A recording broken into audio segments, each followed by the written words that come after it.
ఎర్రగొట్టే కారం రంగు రుచి ఆచి కారం పొడి. కాకినాడ జిల్లా తాళ్లరేవు మండలంలోని కోరింగ వన్యప్రాణి అభయారణ్యంలో గ్రేటర్ ఫ్లెమింగో పక్షుల సందడి చేస్తున్నాయి. హోప్ ఐలాండ్ ప్రాంతంలో సుమారు 100 వరకు గ్రేటర్ ఫ్లెమింగో గుంపులుగా దర్శనమిచ్చాయి. గతేడాది ఇక్కడ ఒకే ఒక్క గ్రేటర్ ఫ్లెమింగో కనిపించింది. 235 చదరపు కిలోమీటర్లు విస్తరించిన ఈ రకాల మడజాతి మొక్కలు 120 రకాల అరుదైన పక్షులకు నిలయం. 236 జాతుల వలస పక్షులు అభయారణ్యం దాని చుట్టుపక్కలకు వస్తున్నాయి.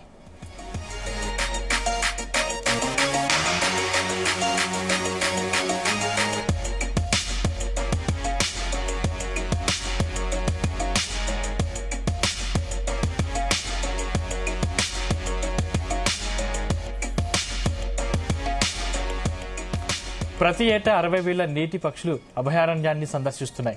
గతంలో గ్రేటర్ ఫ్లెమింగోల సమూహం ఇక్కడ 1993లో కనిపించింది. తర్వాత 2018లో సుమారు 25 ఫ్లెమింగోలు ఇక్కడికి వచ్చాయి. కాగా ఇంత పెద్ద సమూహంలో సైబీరియన్ పక్షులు రావడం మాత్రం ఇదే తొలిసారిగా భావిస్తున్నారు. ఫ్లెమింగోలు అత్యంత ప్రత్యేక పక్షి జాతులలో ఒకటి. పొడవైనవి, సొగసైనవి, పొడవాటి మెడలు, సన్నని పొడవైన కాళ్లు కలిగి ఉంటాయి. వీటిలో 2 జాతుల ఈకలు ఎక్కువగా గులాబీ రంగులో ఉంటాయి. గ్రేటర్ ఫ్లెమింగోలు ఎరుపు రంగు రెక్కలు, నల్లటి ఈకలతో కనువిందు చేస్తున్నాయి.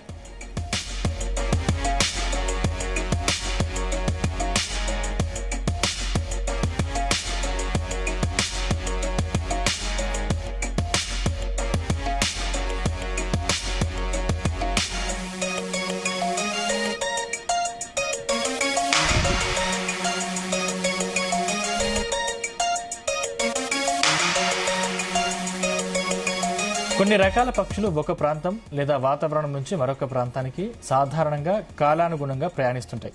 వీటినే వలస పక్షులు జాతులుగా గుర్తిస్తారు. సాధారణంగా మెరుగైన ఆహార లభ్యత, తగిన సంతానోత్పత్తి ప్రదేశాలు, తేలికపాటి వాతావరణం, మరింత అనుకూల జీవన పరిస్థితుల కోసమే ఇవి వలసలు వెళ్తుంటాయి. కొన్ని జాతులు తక్కువ దూరాలకు వలసలు వెళితే సైబీరియన్ జాతులు 1000 కిలోమీటర్ల వరకు వలసలు వెళ్తాయి.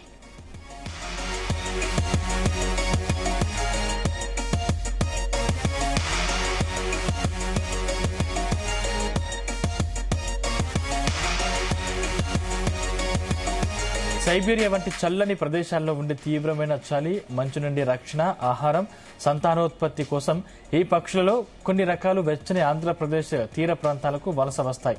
వీటిలో ఫ్లెమింగోలు కూడా ఒకటి. దీనికి తోడు ఈ దీవిలో మత్స్యకారులు స్థిర నివాసం ఏర్పరచుకున్నారు. చుట్టూ సముద్రంతో ఉప్పు నీరు, మధ్యలో మాత్రం బావిలో మంచినీరు. ఇటీవల ఇక్కడ నుంచి రాకెట్ ప్రయోగాలకు స్థావరం ఏర్పాటు చేయాలని ప్రభుత్వం నిర్ణయించింది.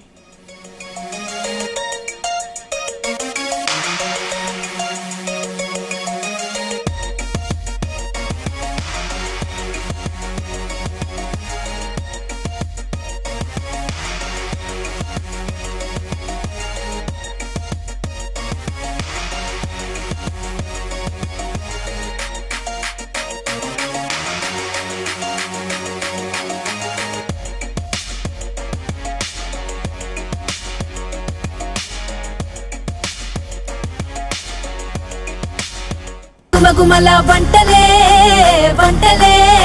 ఎర్రగొట్టే కారం రంగు రుచి ఆచి కారం పొడి.